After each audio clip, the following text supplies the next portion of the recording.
2023 was my first full year of reading, so I thought I should share my top 23 reads of the year. I hope you guys enjoy. Let's go ahead and get started.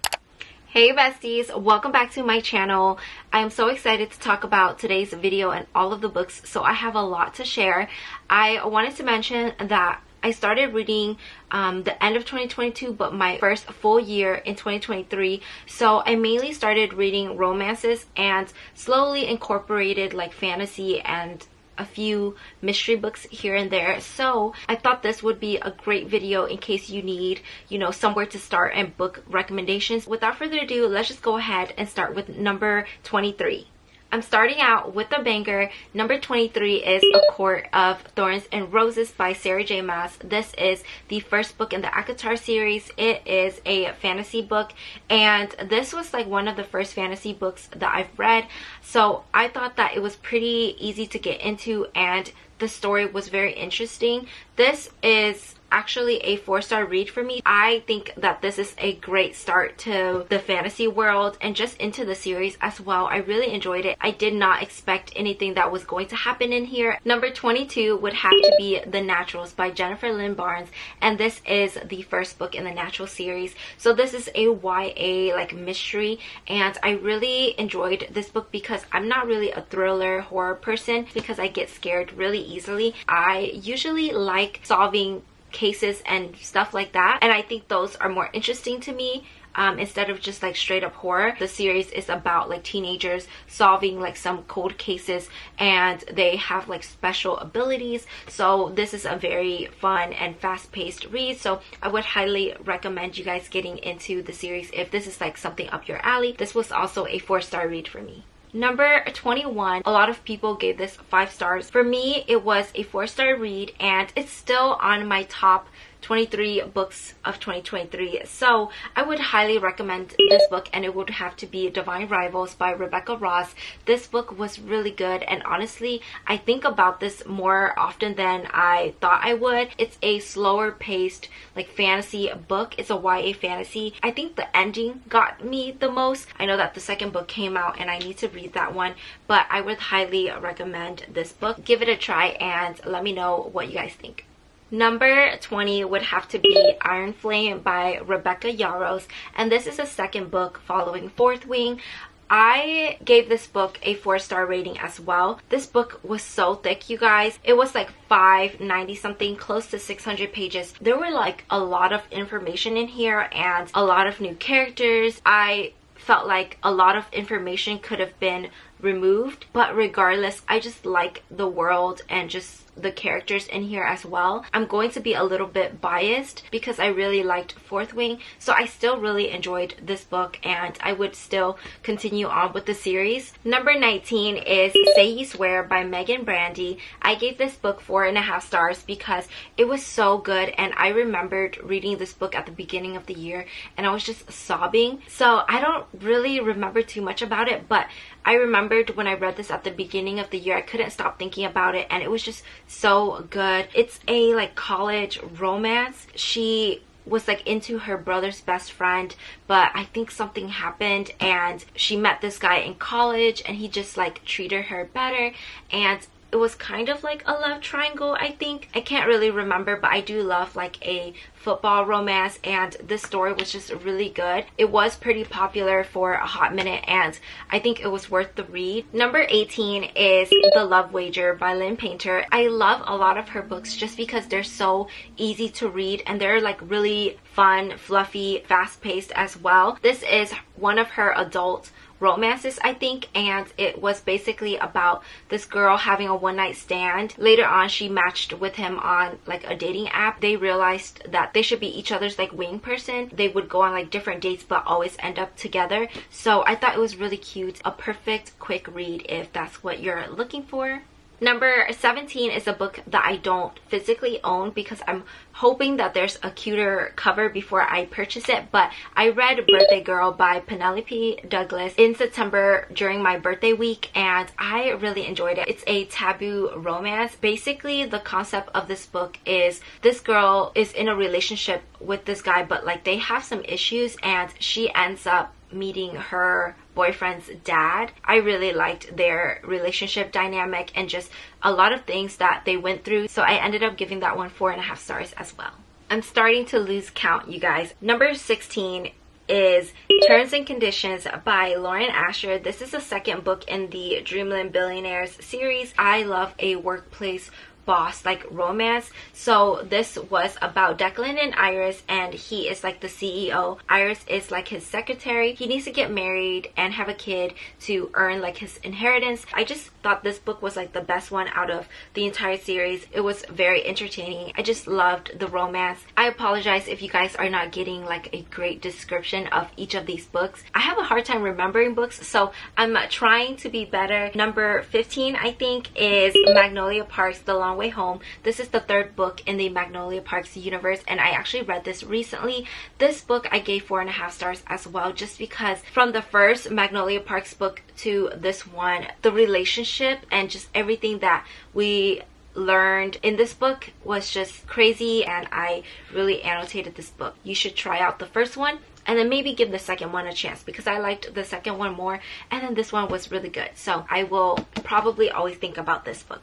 I think number 14 is Beach Read by Emily Henry, and in 2023 I tried to read a lot of her books during the summertime just because I wanted to know what the hype was all about. I really enjoy reading her books because she has like depth to them, and just the writing I really gravitated towards. Honestly, have a hard time remembering a lot of the books that I read by Emily Henry, but I just know that this one was about two writers. They have like writer's block and they end up at neighboring beach houses, and so they decided to kind of like switch it up and switch genres, teach each other how to write their genres. So it was just really cute, and I think kind of spicy as well, but it was like heavier than I thought, and it is a good book that I do see myself rereading. I need to hurry up because I have to go, but number 13 is Caught Up by Liz Tomford. This is the third book in the Windy City series, and this is basically a sports romance series. I feel like this entire series is like a 5-star series for me.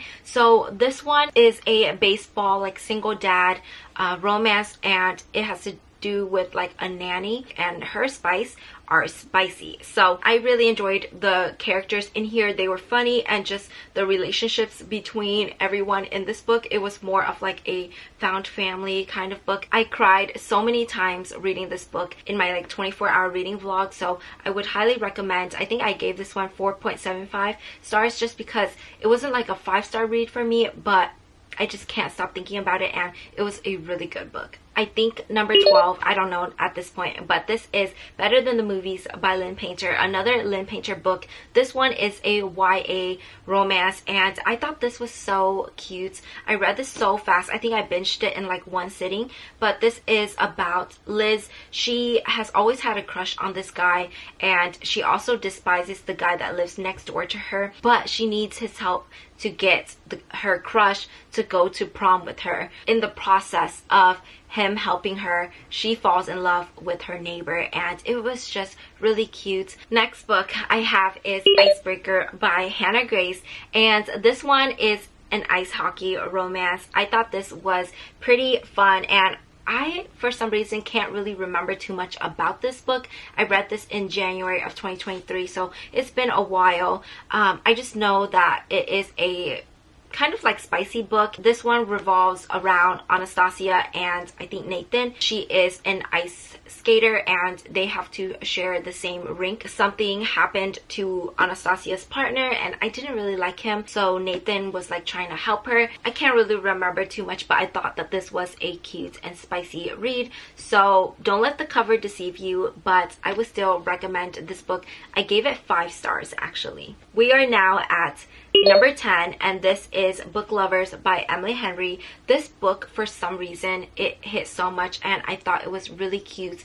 A book that I don't really remember too much of, but I do want to reread. This book is basically about Nora. She's like a workaholic, and she is a literary agent. She needs to go back to like this small town to kind of experience that small town that involves like her client's work or something, and she bumps into this editor from her city. She doesn't really like him, but in the end they keep like bumping into each other. So this was like their meet cute story, and I really enjoyed reading this book, and this was a 5-star read for me. Number 9 is It Happened One Summer by Tessa Bailey. This was my first Tessa Bailey book, and this one was so spicy, and I totally understand the hype. It was just a really cute summer romance book, and I really liked it. It was also a small town, and I feel like reading a lot of small town books really got me into that trope. This book is about Piper, and she's like this fashionable person that has a reputation as a wild child. So her dad sends her back to this small town with her sister where her biological dad was from, so that she can like kind of experience and see the lifestyle there.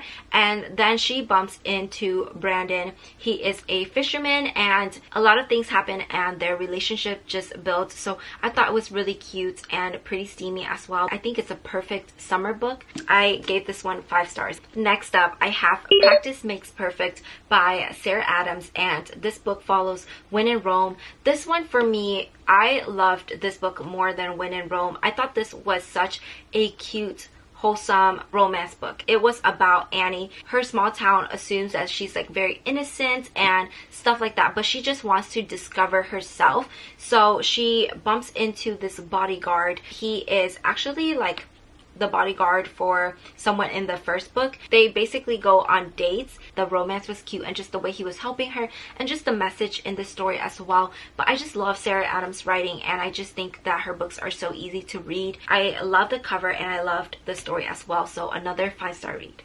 Next, I have Mile High by Liz Tomford. This is the first book in the series, and this one was just a great start to the series for me, in my opinion. I know that some people don't like the first book, but I really enjoyed it, and this one was a 5-star read for me because this is basically about Xanders and Stevie. Stevie is a flight attendant, and Xanders is, I think, the captain of a hockey team. She is going to be like his new team, like flight attendant, I guess. It was pretty spicy, and just their romance, it was just so cute and fun. Her books also have some depth to them, and I think this one has a trigger warning that deals with like eating disorders. I can't really remember, but I do think that she has like insecurities with her image. Next, I have The Bodyguard by Catherine Center, and basically this one, he is a public figure, and she is going to be like his bodyguard, and they have to fake date to go back to his small town. I thought it was just so sweet and cute, and